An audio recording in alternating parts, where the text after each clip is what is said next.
ஆண்டவராகிய இயேசு கிறிஸ்து நாமத்தினாலே மறுபடியும் உங்களை இன்னொரு வீடியோ மூலமா சந்திப்பதில் மிகுந்த நான் மகிழ்ச்சி அடைகிறேன். இன்னைக்கு ஒரு தலைப்புல கர்த்தருடைய வார்த்தை நாம் கேட்போம்.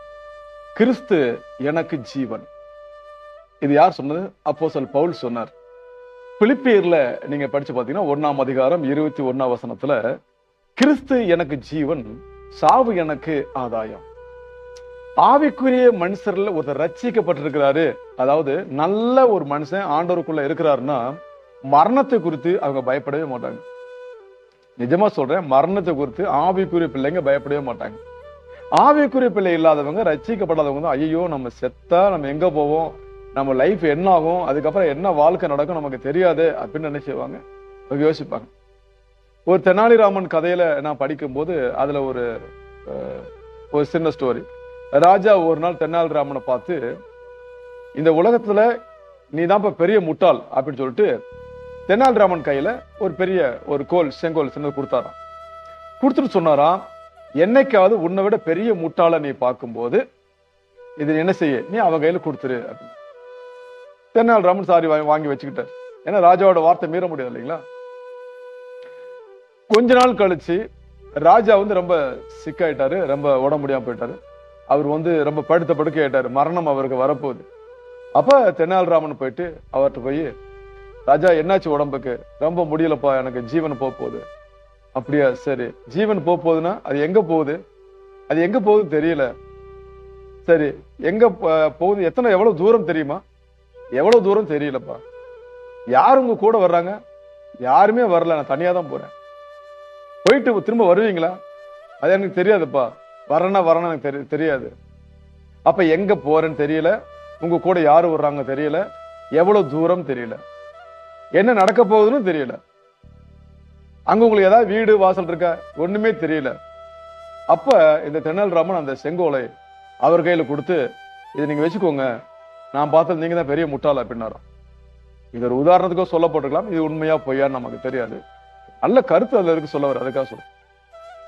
நான் ஏன் சொல்றேன்னா, நாம போற இடம் நமக்கு எது தெரியாம வாழ்ற வாழ்க்கையில மக்கள் தான் இந்த பூமியில அதிகம். ஆனா அப்போஸ்தலன் பவுல் சொல்றாரு பாருங்க, கிறிஸ்து எனக்கு ஜீவன், சாவு எனக்கு ஆதாயம். மரணத்தை குறித்து நல்ல ஒரு ஆவிக்குரிய கிறிஸ்தவங்க நினைச்ச மாட்டாங்க, பயப்படவே மாட்டாங்க, எந்த சூழ்நிலையும் பயப்பட மாட்டாங்க. C.D. ஸ்டட்டன் நீங்க கேள்விப்பட்டிருப்பீங்க, மிகப்பெரிய இங்கிலாந்துல கிரிக்கெட் வீரர். அவரு நல்ல ஆண்டவருக்காக மிஷனரியா வேலை பார்த்தார். அவரு சொன்ன ஒரு வாக்கியம் நான் ஒரு புத்தகத்தில் படிக்கும்போது ரொம்ப ஆச்சரியமா இருந்துச்சு. அவர் என்ன சொல்லியிருக்காருன்னா பாருங்க, only one life, it will soon be past, only what's done for Christ will last. அதாவது தமிழ் அதுக்கு அர்த்தம் என்ன வரும்னா, வாழ்க்கை ஒன்று கடந்து போகும் சீக்கிரமே, கிறிஸ்துவுக்கு செய்தது மட்டுமே நிலைக்கும் என்றுமே. புகழ்பெற்ற C.D. ஸ்டட் அவங்க சொன்னது. நான் என்ன சொல்ல வரேன்னா, கிறிஸ்து நமக்கு ஜீவனாக இருந்தா இந்த உலகம் உங்களுக்கு குப்பையா இருக்கும். எதன் மேலுமே ஒரு பற்று உங்களுக்கு இருக்காது. உலகத்துல இருக்கிற வரைக்கும் ஒரு நல்ல வீடு, வாழ்க்கை, குடும்பம், அது தவறு கிடையாது. ஆனா தேவையில்ல எந்த ஒரு காரியங்களையோ குற்றங்களையோ பண ஆசையிலோ நீங்க மாற்றிக்கொள்ள மாட்டீங்க. எல்லா விதத்திலும் நேர்மை உங்களுக்குள்ள ஆட்டோமேட்டிக்கா காணப்படும். உங்களுடைய சரீரத்துல இயேசு கிறிஸ்து இருந்தார்னா அவர் தான் உங்களுக்கு ஜீவனா இருப்பார். வசனம் சொல்லுது, உங்களுடைய பொக்கிஷம் எங்கேயோ அங்கே உங்க இருதயம் இருக்கும். மனுஷன் ஒரு வீட்டுல திடீர்னு நிறைய பணம் வச்சிருக்காருன்னா அவன் நோக்கம் ஃபுல்லா அந்த பணத்து மேலே இருக்கும். பீரோ சரியா பூட்டணுமா பூட்டலையா அப்படின்னு 2-3 ரூபா திரும்ப செக் பண்ணுவாங்க. அதே பீரோல பணமே கிடையாதுங்க, ஒண்ணுமே இல்லை, ஒரு 4-5 பழைய துணி தான் இருக்கு அப்படின்னா அவர் பூட்டுனாலும் செக் பண்ண மாட்டார், பூட்டாட்டாலும் செக் பண்ண மாட்டார். காரணம் என்ன? உள்ள ஒண்ணும் கிடையாது. அதே மாதிரிதான் கிறிஸ்து உங்களுக்குள்ள இருந்தா இந்த உலகம் உங்களை ஆட்கொள்ளவே முடியாது. பண ஆசையோ இல்ல வேற எந்த பதவி ஆசையோ எந்த ஒரு விஷயமும் உங்களை ஆட்கொள்ள முடியாது. காரணம், கிறிஸ்து எனக்கு ஜீவன், சாவு எனக்கு ஆதாயம். ஆண்டவருக்காக நம்ம வாழ்ற வாழ்க்கை தான் ரொம்ப ரொம்ப முக்கியம். நாம் ஏன் ரட்சிக்கப்பட்டோம் நமக்கு தெரியுங்களா? இன்னொருவரை ரட்சிப்புக்குள்ள நடத்துறதுக்காக தேவன் நாம் ரட்சிப்புக்குள்ள வந்திருக்கிறோம். உதாரணத்துக்கு ஒரு பூ நல்ல மலருது, வெறும் மலர்ந்தா மட்டும் போதுமா? அது வாசனை ஒண்ணு இருக்கு இல்லைங்களா, அந்த வாசனைக்காக தான் எல்லாரும் வாங்குறாங்க.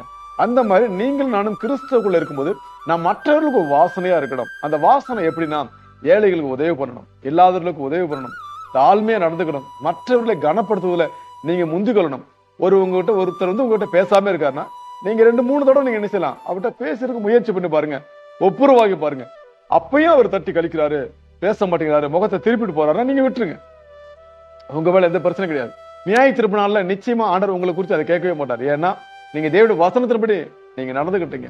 அதனால இந்த உலகத்தில் நடக்கிற பிரச்சனைகளை குறித்தும், பாடுகளை குறித்தும், வேதனைகளை குறித்தும் நீங்க பயப்படாதீங்க. வசனம் என்ன சொல்லுதுன்னா, நான் உங்க கூட தான் இருக்கிறேன். அப்ப நமக்கு சாவு வரும், எப்ப என்ன விபத்துகள் வருமா, எல்லாமே தேவனுக்கு தெரியும். அவருக்கு தெரியாம ஒண்ணுமே நடக்காது. அவருக்கு தெரியாம பூமியில எதுவுமே நடக்காது. அவரால் கூடாத காரியம் ஒண்ணுமே கிடையாது. நம்முடைய பெர்த் அவருக்கு தெரியும், நம்முடைய டெத் அவருக்கு தெரியும், நம்ம எத்தனை நாட்கள் பூமியில வாழ போறோம் அவருக்கு தெரியும். நம்முடைய லைஃப் வந்து ஒரு படம் பார்த்த மாதிரி தான். ஏற்கனவே ஒருத்தர் வந்து படம் பார்த்த ஒரு பக்கத்துல உட்கார்ந்து இருந்தாருன்னா அடுத்தடுத்த சீன் சொல்லிட்டே இருப்பார். இப்ப பாருங்க, அந்த குதிரை வரும், இந்த ராஜா வருவாங்க, ராணி வருவாங்க, ஏதோ ஒரு சீன் சொல்லிட்டே இருப்பார். காரணம், அவர் ஏற்கனவே இந்த படத்தை பார்த்துட்டாரு. அதனால அந்த அந்த அந்த மூவியோட ஃபுல் சீன் அவர் சொல்லிட்டு இருக்காரு. படம் பார்க்காதவங்களும் வித்தியாசமா இருக்கு. நீங்கள் நானும் அப்படிதான். நம்முடைய லைஃபை நம்ம பார்க்கல, அதனால நாளைக்கு என்ன நடக்க போகுது நமக்கு தெரியாது. ஆனா இயேசு கிறிஸ்து நம்ம லைஃபை பார்த்துட்டார். நம்முடைய ஆரம்ப முடிவு அவருக்கு தெரியும். உலக தோற்றத்துக்கு முன்னே ஆயின் கருவிலே நீங்கள் நான் உருவாவதற்கு முன்னமே கர்த்தர் நம்மளை பெயர் சொல்லி அழைத்தார். எவ்வளவு பெரிய நல்ல தேவனுங்க. அப்படி இருக்கும்போது உலகத்தை குறித்து நம்ம பயப்பட அவசியமே இல்லை.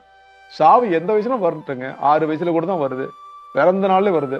அரைக்குறை குழந்தையா பிறக்காமே குறை பிரசத்துல குழந்தை இறந்து போகுதா இல்லைங்களா? அப்ப ஆண்டவர் நமக்கு இத்தனை நாள் நம்மளை உயிரோட வச்சிருக்காரு, இத்தனை வருஷம் உயிரோட வச்சிருக்காரு. அதுக்கு நாம நன்றி சொல்லிட்டே இருக்கணும். கிறிஸ்து எனக்கு ஜீவன், சாவு எனக்கு ஆதாயம். என்ன அர்த்தம்னா, உலகம் உங்களை எந்த வகையிலும் சிறைப்படுத்தாம நீங்க நினைச்சு பாத்துக்கணும். இன்னைக்கு நீங்க ஒரு முடிவு பண்ணுங்க, ஆண்டவருக்கா வைராக்கியமா வாழக்கூடிய வாழ்க்கை நீங்க வாழ்ந்து பாருங்க. நிச்சயமா கர்த்தர் உங்களையும் உங்கள் பிள்ளைகளையும் சந்ததிகளையும் ஆசீர்வதிப்பார். கண்களோட ஜெபம் பண்ணலாமா? பரிசுத்தமுள்ள பிதாவே, ஆண்டவரே, மரணம் ஒரு மனுஷனுக்கு எப்போது வேணாலும் வரலாம்.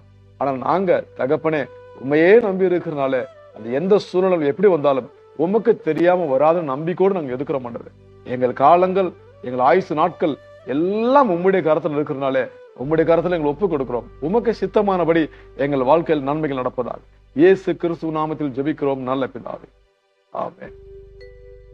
God bless you. மறுபடியும் உங்களை இன்னொரு வீடியோ சந்திக்கிறதுக்கு விடைபெறுகிறேன். நன்றி.